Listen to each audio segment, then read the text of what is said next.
Já de volta com o Boletim Gazeta, agora com o nosso bloco de entrevista, e o tema de hoje é um dos mais urgentes e desafiadores da sociedade brasileira, que é justamente, Marcos, o encarceramento em massa no Brasil. Desafio aqui, desafio em todos os estados, né? A gente sabe que aqueles estados têm mais conflitos, aí é que a demanda é maior. Mas o que é que está por trás disso, né? O que é que pode, de alguma forma, explicar tanta gente encarcerada? Você sabia? Existe uma lógica, né, teórica que pode ajudar a explicar isso. Pois é, Marcos, e tem todos os dias operações que levam dezenas e dezenas de mais presos para os sistemas, para os presídios no Brasil.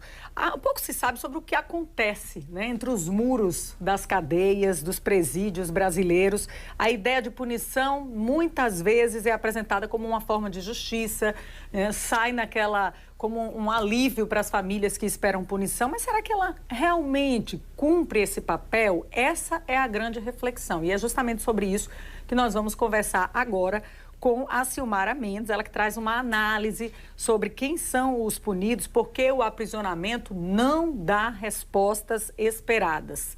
Seja bem-vinda. A Silmara, que já atuou também no sistema prisional e que tem ali uma base agora com o lançamento de um livro que aborda justamente essa questão, né? Bom dia para você. Bom dia, Silmara.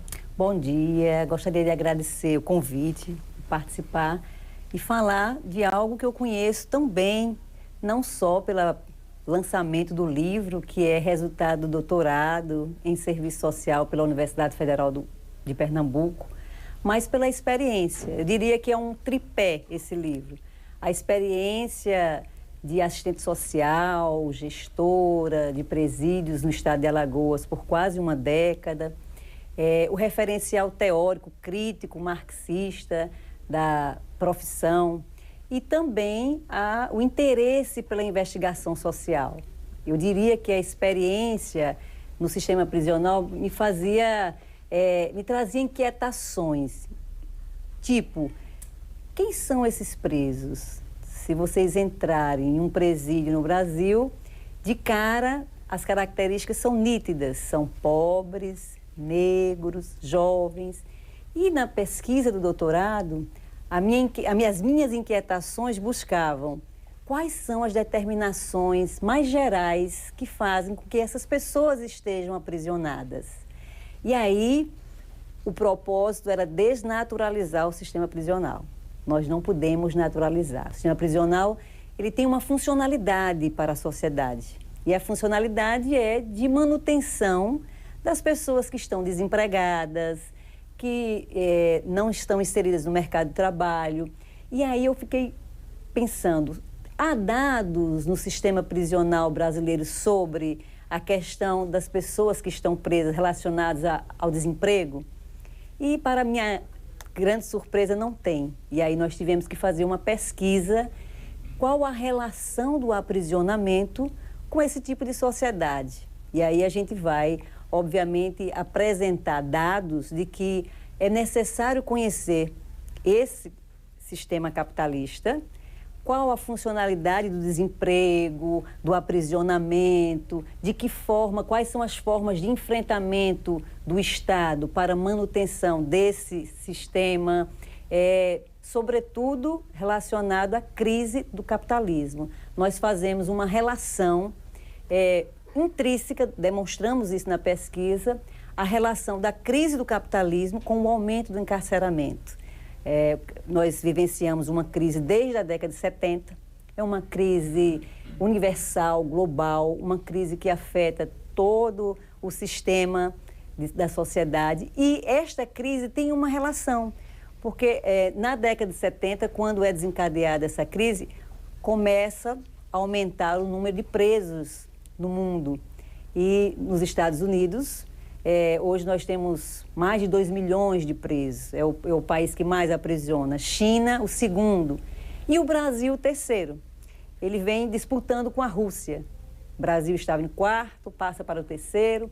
E aí, nas minhas pesquisas, eu senti a necessidade de relacionar essa crise do capitalismo com o encarceramento. De que forma? Apresentando que o controle do capital sobre o trabalho, ele é muito rígido, porque as transformações oriundas dessa crise afetam diretamente os trabalhadores.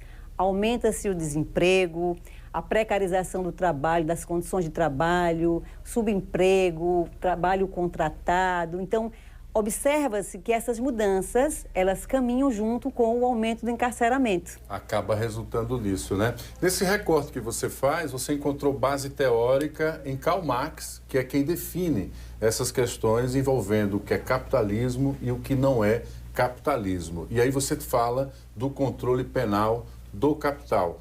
Quando você faz esse encaixe, recorrendo a Marx para fazer esse recorte, quem você encontra no sistema? Nós encontramos exatamente o que foi dito aqui agora: desempregados, pobres, negros e jovens. Essa é a realidade do sistema prisional. E já que você citou o grande teórico aí, que nos dá fundamentação importante, sobretudo para compreender essa sociedade, ele já faz eu diria que uma apresentação disso com a grande indústria. Na Revolução Industrial, olha que interessante, os trabalhadores rurais que foram inseridos na grande indústria, não sabiam lidar com as máquinas, eles ficaram em casas de trabalho chamadas workhouses, que precisavam se adequar àquele formato de trabalho. Então, eles foram punidos, penalizados para se adequarem ao modo de trabalho da grande indústria. Hoje, a função social da prisão, ela continua a mesma, punir, porém, não mais para adequar os presos ao trabalho, porque nós temos hoje um desemprego crescente, crônico, que não está relacionado mais com a falta de saber lidar. Nós temos pessoas desempregadas, qualificadas, no entanto, estão desempregadas. Então, a função social da prisão, há modificações nessa função social da prisão. Observa-se que nesse momento de crise do capitalismo, esse aprisionamento ele pega trabalhadores sobrantes que não estão empregados, e aí há uma necessidade de controle dessa população pobre, negra, jovem. E aí você cita quando eu vou fazer observações sobre a juventude, são jovens que não tiveram, muitas vezes, o primeiro emprego, não foram inseridos no mercado de trabalho, que não estudaram, que não tiveram acesso à educação, nem até o ensino médio. Então, a gente faz uma ligação muito próxima do que nós vivenciamos hoje na sociedade e o aumento do encarceramento. O seu livro, ele traz o título Controle Penal do Capital. O que exatamente significa esse conceito e de que forma o sistema penal acaba impactando também no sistema econômico? Você fez essa relação aí com o mercado de trabalho, acho que é importante a gente esclarecer essa relação. Bom, primeira coisa, nós precisamos compreender que esse sistema ele precisa de controle. O controle social é tanto patrocinado pelo Estado quanto pelo próprio capital. O capital controla os trabalhadores. De que forma?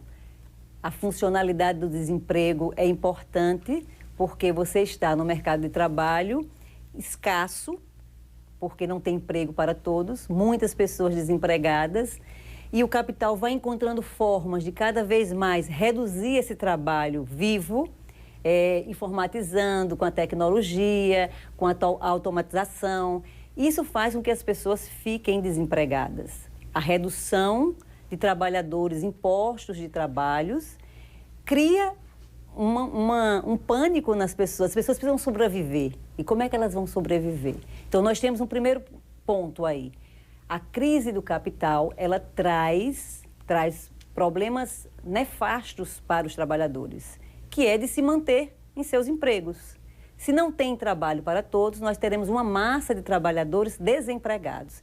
E por que essa resposta do capital à sua crise é importante? Porque reduz postos de trabalho, porque há uma possibilidade de aumentar lucro, há uma possibilidade de sair da sua crise financeira.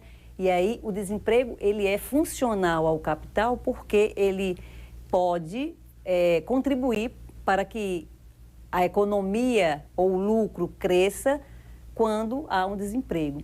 Porém, quando há esse desemprego, o Estado e o capital precisam controlar as pessoas. E aí, o que é que nós observamos também em nossa pesquisa? No livro, a gente deixa bem explícito que essa forma de controle social, nós podemos dizer que desde que essa crise ela se acirrou em 2008, nós temos observado que aí há autores que dizem que nós temos um novo assistencialismo. E aí nós sabemos que são as políticas compensatórias, e aí vem políticas de transferência de renda, e BPC, Bolsa Família. Esse assistencialismo é uma forma de controlar, administrar a pobreza e a miséria, assim como o controle penal. E o controle penal do capital tem uma relação de punir os trabalhadores desempregados. Olha que curioso.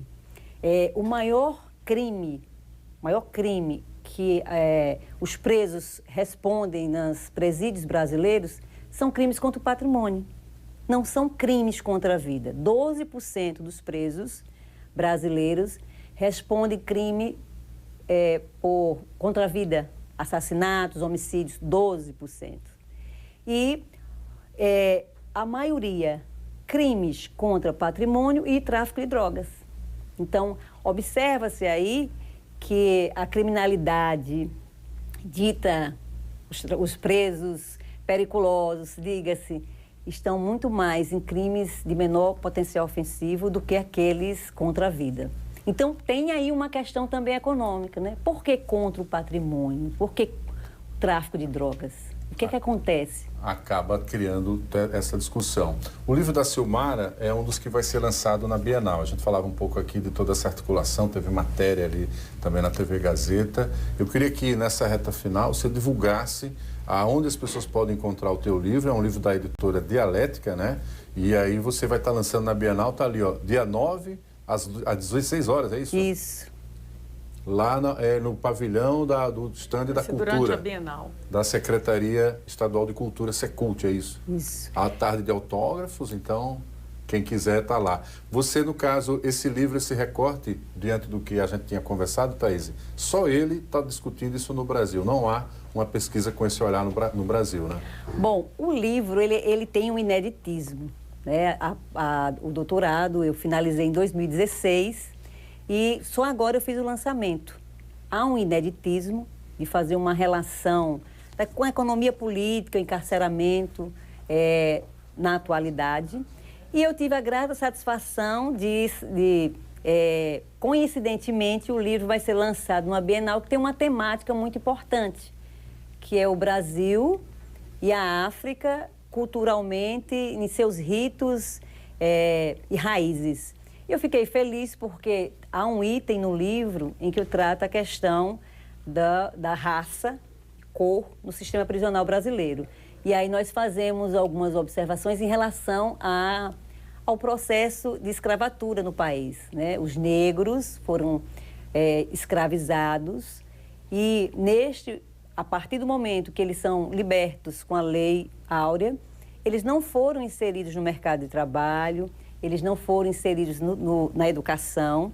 E o que é que sobrou? Processo de favelização, as moradias precárias, os postos de trabalho, de serviços piores, mais precarizados, e se a gente observar até os dias atuais.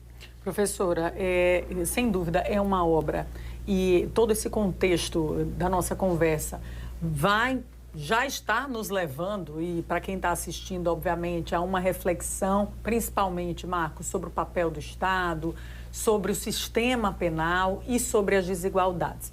Eu acho que é importante, é uma obra importante que nos convida a entender melhor como é que funciona o sistema prisional no Brasil. A gente tem média de 800 mil detentos no Brasil e realmente é uma realidade que muitas vezes absurda, que não leva a uma ressocialização, que é o que se espera do sistema prisional. Então, a gente gostaria de conversar muito mais, tem muito assunto que cabe ainda para a gente né, discorrer aqui, mas infelizmente o nosso tempo não permite. Eu gostaria de agradecer a sua presença, obrigada. Vamos marcar um outro dia para a gente trazer um outro recorte sobre essa realidade. Pois é, e até os podcasts, né, que podem aprofundar também esse debate, porque como a Silmara é professora também da Universidade Federal de Alagoas, tem uma didática de falar bem fácil, você que está aí compreender também, vale a pena. E essa ideia de que o livro é inédito vai estar sendo lançado também na Bienal do Livro. Que então, começa a próxima oportunidade. dia 31. Dia 31, final de semana. Mais uma vez eu agradeço a abertura de discutir algo tão relevante e importante do ponto de vista que as pessoas ficarão com este livro aqui na Biblioteca Estadual. Ficaram 3 exemplares na Biblioteca Estadual e eu me senti contemplada porque o lançamento será na Secult. Eu estarei no meio dos escritores da literatura. Então é uma pesquisa de uma tese, mas eu me senti muito lisonjeada de fazer parte de uma equipe que está ali apresentando as suas produções literárias. E eu aqui com uma pesquisa que é dura, pesada e necessária. Muito obrigada. Até a próxima, professora. Obrigada, professora. A gente segue aqui agora com os bastidores.